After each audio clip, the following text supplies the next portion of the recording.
আসসালামু আলাইকুম, সবাইকে ঈদুল আজহার শুভেচ্ছা। স্বাগত জানাচ্ছি অবিরাম বাংলা সংবাদে মমরিনাজ মমের। শুরুতেই বিআরবি কেবল সংবাদ শিরোনাম। ত্যাগ ও আত্মসমর্পণের মহিমায় সারা দেশে উদযাপিত হচ্ছে পবিত্র ঈদুল আজহা। মুসলিম উম্মার ঐক্য ও সমৃদ্ধ কামনায় মোনাজাত, দেশবাসীকে রাষ্ট্রপতি ও প্রধানমন্ত্রীর শুভেচ্ছা। জিয়া উদ্যানে মা বাবার কবর জিয়ারত করলেন প্রধানমন্ত্রী তারেক রহমান। ভেদাভেদ ভুলে দেশ ও মুসলমানদের স্বার্থে সবাইকে ঐক্যবদ্ধ হওয়ার আহ্বান মির্জা ফখরুলের। এবং এবার কুরবানির পশু বর্জ্য অপসারণে 2 সিটি কর্পোরেশনের প্রায় 30,000 জনবল কাজ করবে। লক্ষ্য দ্রুততম সময়ের মধ্যে শহর পরিচ্ছন্ন করা।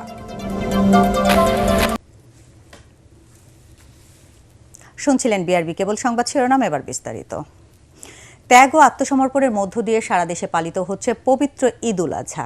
রাজধানীর জাতীয় ঈদগাহ ময়দানে অনুষ্ঠিত হয়েছে ঈদের প্রধান জামাত। এতে অংশ নেন রাষ্ট্রপতি মোহাম্মদ শাহাবুদ্দিন ও প্রধানমন্ত্রী তারেক রহমান। নামাজ শেষে মুসলিম উম্মার ঐক্য এবং দেশ ও মানুষের সমৃদ্ধির জন্য বিশেষ মোনাজাত করা হয়। ইমদাদুল হক, নিরঞ্জন দেব ও মনিরুজ্জামানের তোলা ছবিতে আরও জানাচ্ছেন ইমদাদুল্লাহ বাবু। আত্মত্যাগের মহোৎসব পবিত্র ঈদুল আজহা। চারপাশের বাতাসে আনন্দের চেয়েও বেশি মিশে আছে এক পরম সমর্পণের আকুতি। আল্লাহর সন্তুষ্টি লাভে হজরত ইব্রাহিম আলাইসাল্লামের সন্তান ত্যাগের মহান সেই স্মৃতি বুকে নিয়ে শুভ্র পোশাকে হাতে হাত রেখে মানুষের এই স্রোত এসে মেশে পরম সাম্যের আঙিনা জাতীয় ঈদগাহে। ক্ষমতা আর জনতা সবাই থমকে যান ঈদগাহের এক কাতারে। সকাল 7:30টায় জাতীয় মসজিদের ইমাম মুফতি আব্দুল মালিকের কণ্ঠে ধ্বনিত তাকবীরে থমকে যায় পার্থিব সব কোলাহল, সব ভেদাভেদ। জাতীয় ঈদগাহে রাষ্ট্রপতি মোহাম্মদ শাহাবুদ্দিন এবং প্রধানমন্ত্রী তারেক রহমানের সাথে কাঁধে কাঁধ মিলিয়ে ঈদের জামাত আদায় করেন প্রায় 40,000 সাধারণ মুসল্লি। সঙ্গে ছিলেন মন্ত্রিসভার সদস্যরা, প্রধান বিচারপতি, বিভিন্ন রাজনৈতিক দলের নেতা, সরকারের ঊর্ধ্বতন কর্মকর্তা ও ঢাকায় নিযুক্ত বিভিন্ন মুসলিম দেশের কূটনীতিকরা। নামাজ শেষে বিশেষ মোনাজাতে আমিন ধ্বনিতে প্রতিটি হৃদয়ে ঝরে পড়ছিল আত্মশুদ্ধির দৃঢ় প্রত্যয়। মুসল্লিদের বিশেষ চাওয়া ছিল পৃথিবী জুড়ে বন্ধ হোক সব হানাহানি, ফিরে আসুক সুখ সমৃদ্ধি। ঈদ জামাতকে কেন্দ্র করে পুরো ঈদগাহ ও আশপাশের এলাকায় ছিল নজিরবিহীন নিরাপত্তা ব্যবস্থা। ইমদাদুল্লাহ বাবু, ATN বাংলা, ঢাকা। বাইতুল মোকাররম জাতীয় মসজিদে ঈদুল আজহার প্রথম জামাত সকাল 7টায় অনুষ্ঠিত হয়েছে। বাইতুল মোকাররম মসজিদের সিনিয়র পেস ইমাম হাফেজ মাওলানা মুফতি মোহাম্মদ মিজানুর রহমান প্রথম জামাতের ইমামতি করেন। প্রতি বছরের মতো এবারও বাইতুল মোকাররম মসজিদে ঈদের 5টি জামাত অনুষ্ঠিত হয়। নামাজ শেষে দেশ, জাতি ও মুসলিম উম্মার শান্তি কামনায় বিশেষ মোনাজাতে অংশ নেয় মুসল্লিরা।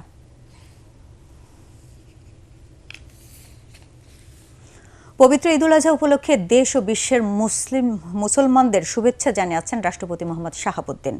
কোরবানির আনন্দ দরিদ্র ও অসচ্ছল মানুষের সঙ্গে ভাগাভাগি করারও আহ্বান জানান তিনি। রাষ্ট্রপতি বলেন, ঈদুল আজহা আত্মত্যাগ, মানবিকতা ও সহমর্মিতার শিক্ষা দেয়। তিনি নির্ধারিত স্থানে কোরবানি এবং বর্জ্য সঠিকভাবে অপসারণ করে পরিচ্ছন্ন পরিবেশ বজায় রাখার আহ্বান জানান। এদিকে পবিত্র ঈদুল আজহা বাংলাদেশ সহ বিশ্বের মুসলমানদের শুভেচ্ছা জানিয়েছেন প্রধানমন্ত্রী তারেক রহমান। আত্মশুদ্ধির শিক্ষায় উজ্জীবিত হতে ভিডিও বার্তায় তিনি বলেন, কোরবানির মূল তাৎপর্য শুধু পশু জবাইয়ে নয়, বরং মানুষের ভেতরে লোভ, হিংসা ও নেতিবাচক প্রবৃত্তিকে দমন করা। যাদের সামর্থ্য রয়েছে তাদের কোরবানির মাংস অসচ্ছল মানুষের সঙ্গে ভাগাভাগি করার আহ্বান জানান তিনি। একই সঙ্গে কোরবানির চামড়া সঠিকভাবে সংরক্ষণ এবং পশু বর্জ্য দ্রুত পরিষ্কার করে পরিবেশ পরিচ্ছন্ন রাখার আহ্বান জানান প্রধানমন্ত্রী। কোরবানি শুধু পশু জবাই নয়, বরং লোভ, লালসা, হিংসা, বিদ্বেষ আর মনের পশুত্বকে পরাভূত করার দীক্ষা গ্রহণের মধ্যেই নিহিত রয়েছে কোরবানির মাহাত্ম্য ও তাৎপর্য। আল্লাহর শ্রেষ্ঠত্ব ঘোষণা করে নিজেকে আল্লাহর কাছে সমর্পণের এই উৎসব আমাদেরকে ত্যাগের মহিমায় উদ্ভাসিত করবে, সত্য সুন্দরের দিকে ধাবিত করবে। এটিই হোক পবিত্র কোরবানির অন্যতম শিক্ষা। বাংলাদেশ সহ বিশ্ব মুসলিমের প্রতি পবিত্র ঈদুল আজহার শুভেচ্ছা। আত্মশুদ্ধির বার্তা ও ত্যাগের মহিমায় সারা দেশে উদযাপিত হচ্ছে পবিত্র ঈদুল আজহা। সকালে বিপুল সংখ্যক মুসল্লির অংশগ্রহণে দেশের বৃহত্তম 2 ময়দান সহ বিভাগীয় শহরগুলোতে ঈদের জামাত সম্পন্ন হয়েছে। দেশের সর্ববৃহৎ ও ঐতিহাসিক ঈদগাহ কিশোরগঞ্জের শোলাকিয়া ময়দানে সকাল 9টায় লাখো মুসল্লির উপস্থিতিতে 158তম ঈদুল আজহা জামাত অনুষ্ঠিত হয়।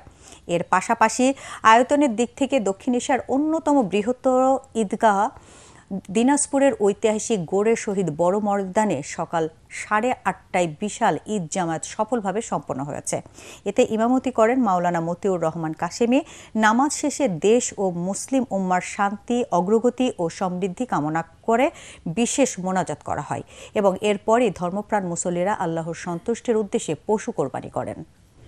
বাবা শহীদ রাষ্ট্রপতি জিয়াউর রহমান ও মা সাবেক প্রধানমন্ত্রী বেগম খালেদা জিয়ার মাজার জিয়ারত করেছেন প্রধানমন্ত্রী তারেক রহমান। সকাল 7:30টায় জাতীয় ঈদগাহে পবিত্র ঈদুল আজহার নামাজ শেষে জিয়া উদ্যানে স্ত্রী জুবাইদা রহমানকে সঙ্গে নিয়ে তিনি তার মা বাবার আত্মার শান্তি কামনায় মোনাজাত করেন। পরে মন্ত্রিপরিষদের সদস্য সহ কেন্দ্রীয় নেতারা তারেক রহমানের সাথে প্রয়াত 2 রাষ্ট্রনায়কের জন্য দোয়া করেন।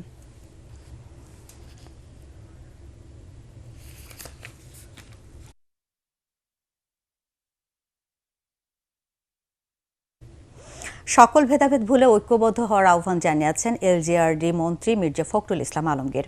ঠাকুরগাঁয়ে ঈদের নামাজ শেষে তিনি বলেন, দেশের মানুষের উচিত ত্যাগের মানসিকতা নিয়ে এগিয়ে আসা এবং দরিদ্র ও বৈষম্য শিকার মানুষের পাশে দাঁড়িয়ে সাম্যর বাংলাদেশ গড়ে তোলা।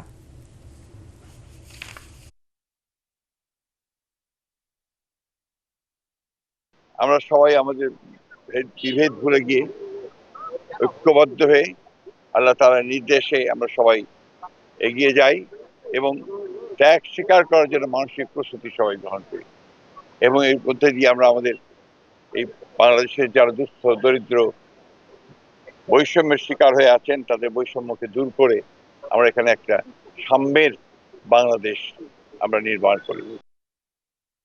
এবার লাইজল প্রেজেন্টস ঈদ পরবর্তী বর্জ্য ব্যবস্থাপনা।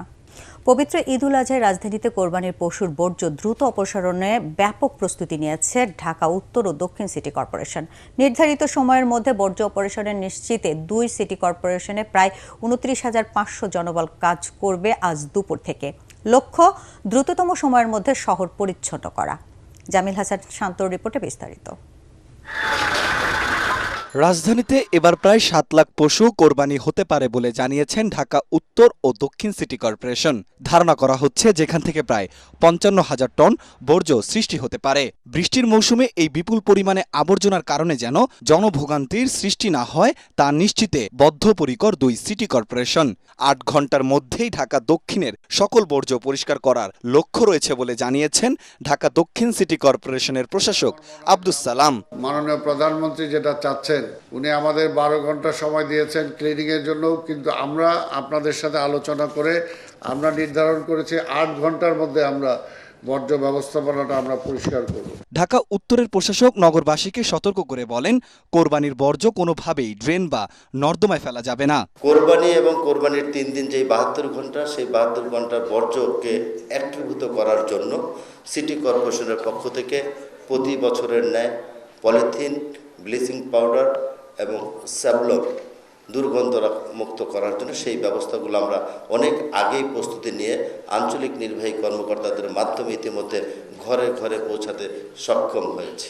ঢাকা দক্ষিণ সিটি কর্পোরেশন বলছে, ঈদের 3 দিন মোট 33,942 টন বর্জ্য অপসারণের লক্ষ্য নির্ধারণ করা হয়েছে। এজন্য মোট 2,117টি যান ও যন্ত্রপাতি ব্যবহার করা হবে। অন্যদিকে ঢাকা উত্তর সিটি কর্পোরেশন কোরবানির বর্জ্য অপসারণে প্রায় 16,000 জনবল মাঠে আছে উত্তরের পরিষ্কার পরিচ্ছন্নতার কাজে।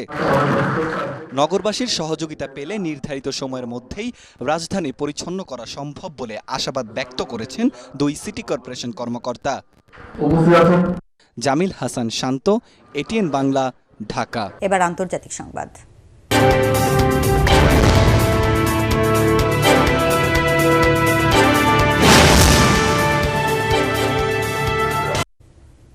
ইরানের দক্ষিণাঞ্চল ও হরমুজ প্রণালীকে ঘিরে আবারও উত্তেজনা বেড়েছে। ইরানি সংবাদ মাধ্যম তাসনিমের দাবি, হরমুজ প্রণালীতে ইরানি বাহিনী একটি মার্কিন তেলবাহী জাহাজ থামাতে গেলে যুক্তরাষ্ট্র বন্দর আব্বাস এলাকার কাছে হামলা চালায়। তবে এতে কোনো হতাহত বা ক্ষয়ক্ষতি হয়নি বলে দাবি করেছে ইরান। অন্যদিকে রয়টার্স ও এপি বলছে, যুক্তরাষ্ট্র ইরানের 4টি ড্রোন ভূপাতিত করেছে এবং আরেকটি ড্রোন উৎক্ষেপণের প্রস্তুতি চলছিল এমন একটি কেন্দ্রেও হামলা চালায়। এর শক্ত জবাব না দিলেও হরমুজ প্রণালীতে 4টি জাহাজকে সতর্ক করে ফিরিয়ে দিয়েছে ইরানি নৌবাহিনী। এই পরিস্থিতিতে হরমুজ প্রণালী নিয়ে নতুন করে উত্তেজনা তৈরি হয়েছে। এদিকে মার্কিন প্রেসিডেন্ট ডোনাল্ড ট্রাম্প বলছেন, হরমুজ প্রণালী সবার জন্য খোলা থাকবে, কারণ এটি আন্তর্জাতিক জলপথ। এদিকে চলমান এই উত্তেজনার প্রভাবে বিশ্ববাজারে তেলের দাম আরও 2% বেড়েছে। এবার খেলার খবর।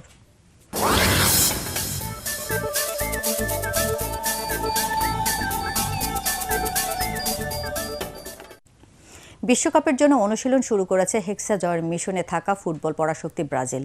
রিও ডি জেনেরির তেরেসোপলিসের গ্রাঞ্জা কুমারীতে সব খেলোয়াড়ের সঙ্গে যোগ দিয়েছেন নেইমারও। হেড কোচ কার্লো আনচেলতির কাছে তারা রিপোর্ট করেন। নেইমার তার সতীর্থ থিয়াগো সিলভা, ক্যাসিমেরো এবং দালিনোর সাথে শুভেচ্ছা বিনিময় করেন। এছাড়া ফারিনহা, অ্যালিসন বেকার এবং এডারসনও এই প্রশিক্ষণ শিবিরে উপস্থিত ছিলেন। প্রথম বিদেশি হিসেবে ব্রাজিলের হেড কোচের দায়িত্ব নেওয়ার পর কার্লো আনচেলতির ওপর দেশটির 24 বছরের বিশ্বকাপ শিরোপা খরা কাটানোর দায়িত্ব বর্তেছে। আগামী 13 জুন নিউ জার্সিতে মরক্কোর বিপক্ষে ম্যাচ দিয়ে সেলেসাওরা বিশ্বকাপ মিশন শুরু করবে। শেষ করার আগে বিআরবি কেবল সংবাদ শিরোনাম আরেকবার। ত্যাগ ও আত্মসমর্পণের মহিমায় সারা দেশে উদযাপিত হচ্ছে পবিত্র ঈদ উল আজহা। মুসলিম উম্মার ঐক্য ও সমৃদ্ধি কামনায় মোনাজাত। দেশবাসীকে রাষ্ট্রপতি ও প্রধানমন্ত্রীর শুভেচ্ছা। জিয়া উদ্যানে মা বাবার কবর জিয়ারত করলেন প্রধানমন্ত্রী তারেক রহমান। ভেদাভেদ ভুলে দেশ ও মুসলমানদের স্বার্থে সবাইকে ঐক্যবদ্ধ হওয়ার আহ্বান মির্জা ফখরুলের।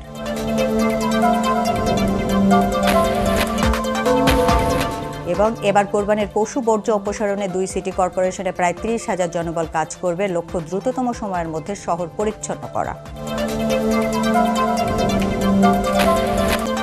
দর্শক, পরবর্তী সংবাদ দেখার আমন্ত্রণ জানিয়ে এখনকার মতো শেষ করছি। ATN বাংলা সংবাদ ইউটিউবে দেখতে ব্রাউজ করুন youtube/ATN বাংলা নিউজ। ধন্যবাদ সবাইকে।